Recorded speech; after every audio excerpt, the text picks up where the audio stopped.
Kobaran api dan ledakan terjadi dalam kebakaran yang menghanguskan gedung asrama Sekolah Islam Terpadu Nurul Fikri, Makassar, Sulawesi Selatan.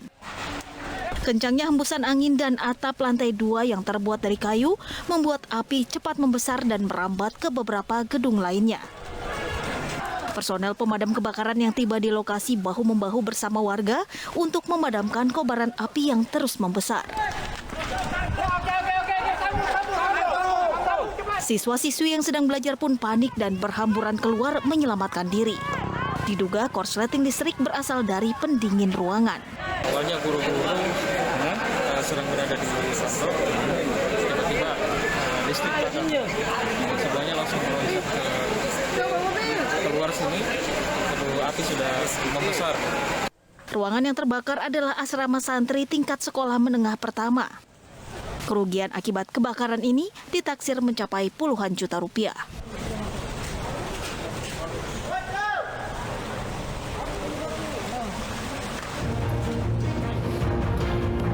Selamat malam, apa kabar pemirsa? Kebakaran asrama tadi menjadi pembuka jumpa kita di iNews Prime. Kami juga akan menghadirkan perkembangan bentrok Brimob versus Kopassus di Papua yang dipicu masalah sepele, jual beli rokok. Saya Latif Sregar.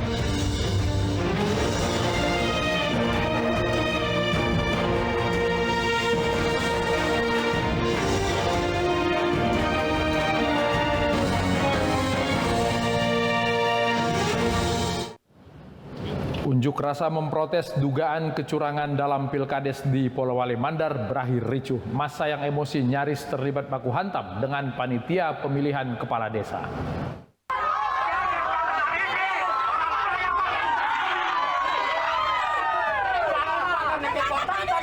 Puluhan warga Polewali Mandar ini terlibat saling dorong dengan petugas keamanan yang berjaga di depan kantor pemerintahan desa setempat.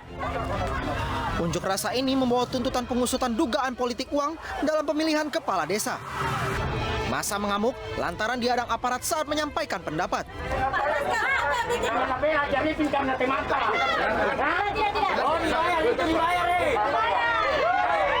Peserta unjuk rasa adalah simpatisan salah satu calon kepala desa yang menduga ada kecurangan oleh incumbent. Soal kasus money politik, kalaupun bahasanya bukan money politik, penyuapan terhadap wajib pilih untuk mempengaruhi pilihannya. Itu jelas. Saksi ada 3 orang yang menerima uang, yang melihat kejadian, yang mendengar kejadian, sudah kami bawa. Panitia kabupaten menyimpulkan bahwa tidak ada kesesuaian sehingga diputuskan untuk tidak ditindaklanjuti. Pemerintah setempat menegaskan setiap tahapan pemilihan kepala desa telah diselenggarakan sesuai prinsip demokrasi dan transparansi. Sementara di Tidore, Maluku Utara, kericuhan terjadi saat mahasiswa berunjuk rasa menuntut penghentian izin usaha pertambangan. Mahasiswa dan Satpol PP saling dorong dan nyaris adu jotos.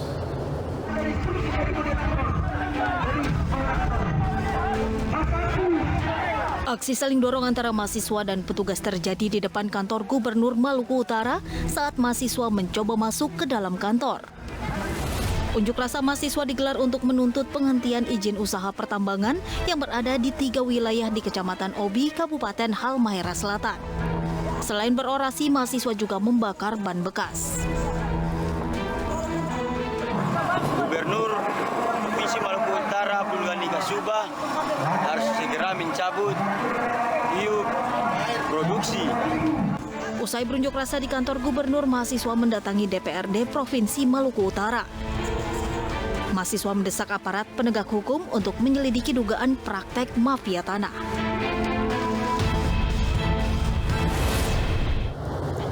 Kantor Persatuan Sepak Bola Sleman dibakar pelaku yang diduga supporter yang kecewa. Kebakaran terjadi usai PSS Sleman kalah 0-1 dari Persita Tangerang.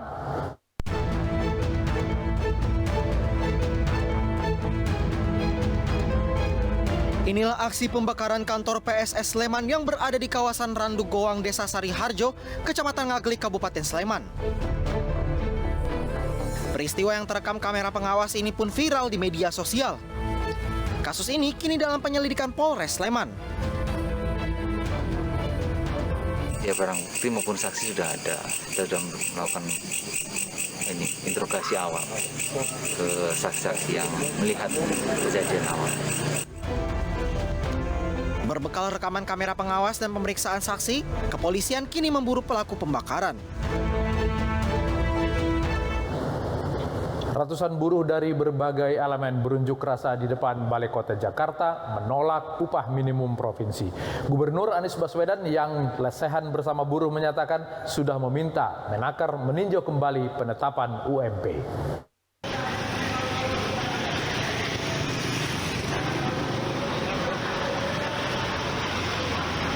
Unjuk rasa buruh berbagai elemen di Jakarta digelar di depan Balai Kota DKI Jakarta. Dengan membentangkan spanduk berisi tuntutan, buruh berorasi menolak upah minimum dan meminta dibatalkannya Omnibus Law.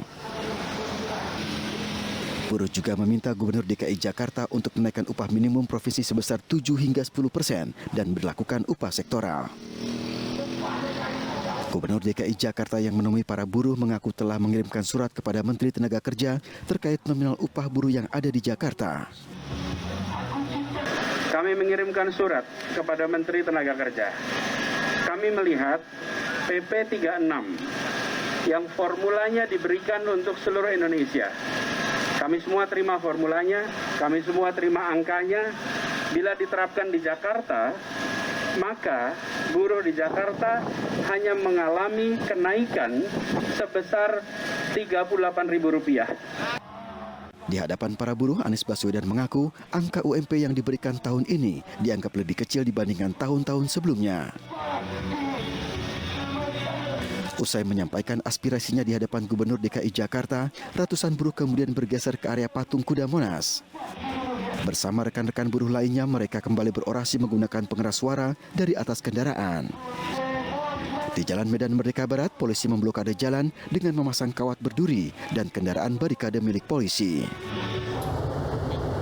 Sementara buruh di Gresik, Jawa Timur terlibat bentrok dengan rekan sesama buruh saat demo menuntut kenaikan UMP. Sedangkan di Sidoarjo, aksi buruh melumpuhkan jalan menuju Surabaya selama berjam-jam.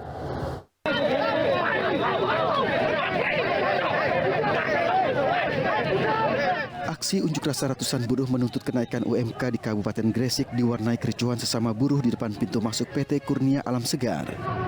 Mereka terlibat aksi dorong dan nyaris baku hantam. Kericuhan bermula saat massa buruh mendatangi dan mengajak buruh lainnya di perusahaan penghasil mie instan di Gresik untuk bergabung berunjuk rasa. Karena tidak mendapatkan perwakilan buruh dari PT KAS, mereka meluapkan kekesalan dan berniat menerobos masuk.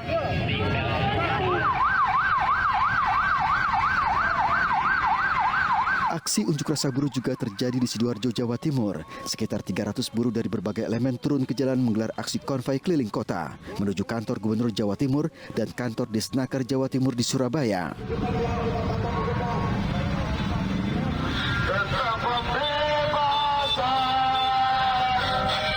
Dalam aksi demo ini, buruh tetap menuntut Gubernur Jawa Timur Khofifah Indar Parawansa menaikkan upah buruh tahun 2022 sesuai tuntutan buruh yang telah ditetapkan oleh Bupati Sidoarjo sebesar 5% atau sekitar Rp200.000 dari upah buruh tahun 2021. Bahwa kita menolak PP 36 itu dipakai landasan atau dasar untuk kita menetapkan upah minimum. Meski mendapat pengawalan ketat dari aparat kepolisian, namun akibat aksi demo buruh se-Sidoarjo ini membuat arus lalu lintas jalur Sidoarjo menuju Surabaya lumpuh hingga 2 jam.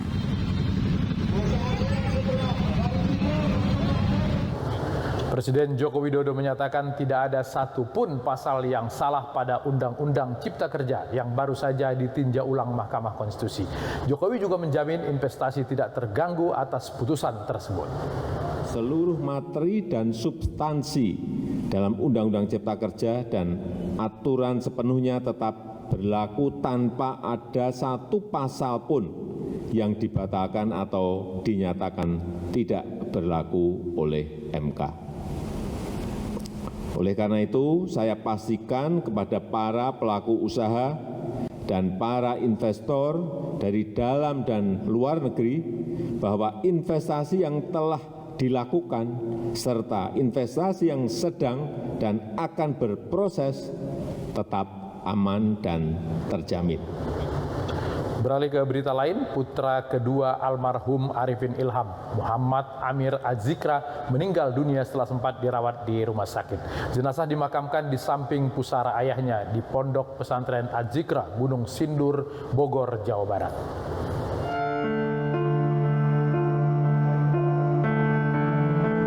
Putra almarhum Kiai Haji Arifin Ilham Muhammad Amir Az-Zikra meninggal dunia setelah menjalani perawatan di Rumah Sakit IMC Sentul Bogor. Amir meninggal karena penyakit infeksi liver yang dideritanya. Doa dari keluarga, saudara, dan santri mengiringi kepergian almarhum saat akan diberangkatkan ke peristirahatan terakhir.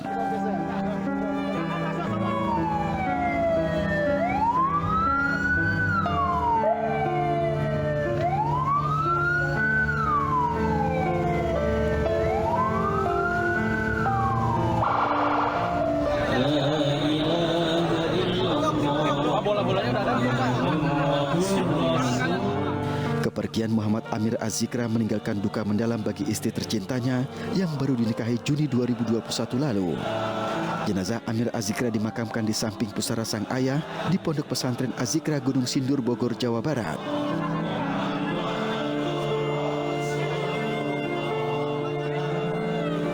Proses pemakaman disaksikan sanak saudara, santri, dan warga sekitar.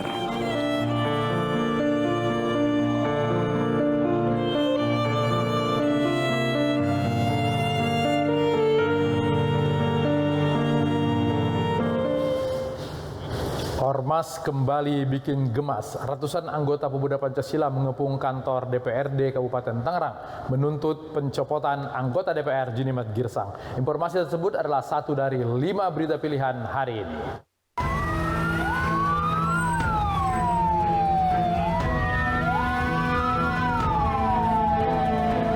Petugas pemadam kebakaran ini langsung berjibaku memadamkan mobil yang terbakar di Jalan Tol Wiyoto Wiono, Jakarta.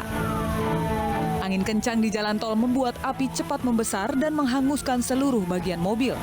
Kebakaran diduga akibat korsleting listrik di bagian mesin. Tidak ada korban jiwa dalam insiden ini, lantaran 2 penumpang langsung menyelamatkan diri saat api muncul di bagian kap mobil. Akibat peristiwa ini, arus kendaraan tol Wiyoto Wiono dari arah Cawang menuju Tanjung Priuk sempat dihentikan sementara selama proses pemadaman berlangsung.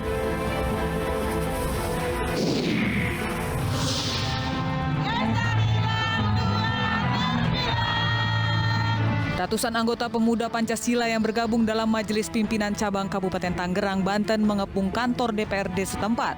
Dalam aksinya ini, massa menuntut agar PDI Perjuangan memecat Junimat Girsang lantaran meminta pemuda Pancasila dijatuhi sanksi akibat sering berbuat onar. Massa juga meminta agar Junimat meminta maaf terbuka kepada seluruh anggota pemuda Pancasila. Guna memastikan aksi berlangsung damai, kepolisian menerjunkan 2 satuan setingkat kompi sekaligus meminta massa untuk tetap mematuhi protokol kesehatan dengan ketat.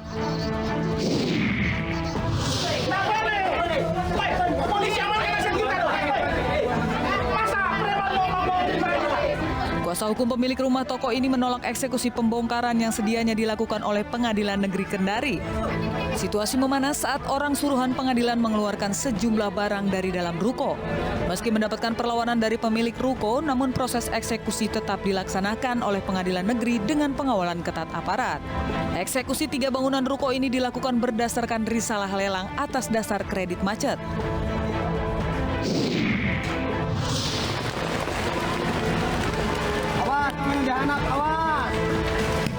Longsor susulan masih terus terjadi di Kampung Nyalindung, Sukabumi, Jawa Barat.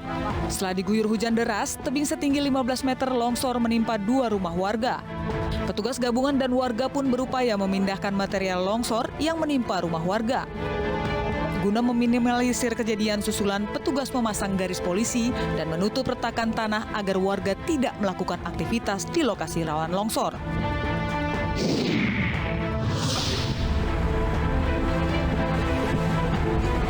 Inilah detik-detik saat kapal feri bertabrakan di tengah laut. Diduga insiden ini terjadi akibat cuaca buruk dan salah satu kapal tersangkut jangkar sehingga tidak dapat menghindari benturan. Hingga tadi malam, angin kencang dan gelombang tinggi masih menerjang perairan di kawasan Pelabuhan Merak, Banten. Sejumlah keberangkatan tertunda akibat cuaca buruk tersebut. Sejumlah calon penumpang kapal pun terpaksa menunggu cuaca normal sebelum dapat menyeberang. Hanya karena masalah rokok, anggota Brimob dan Kopassus di Papua terlibat bentrok. Informasinya saat lagi tetap di iNews Prime.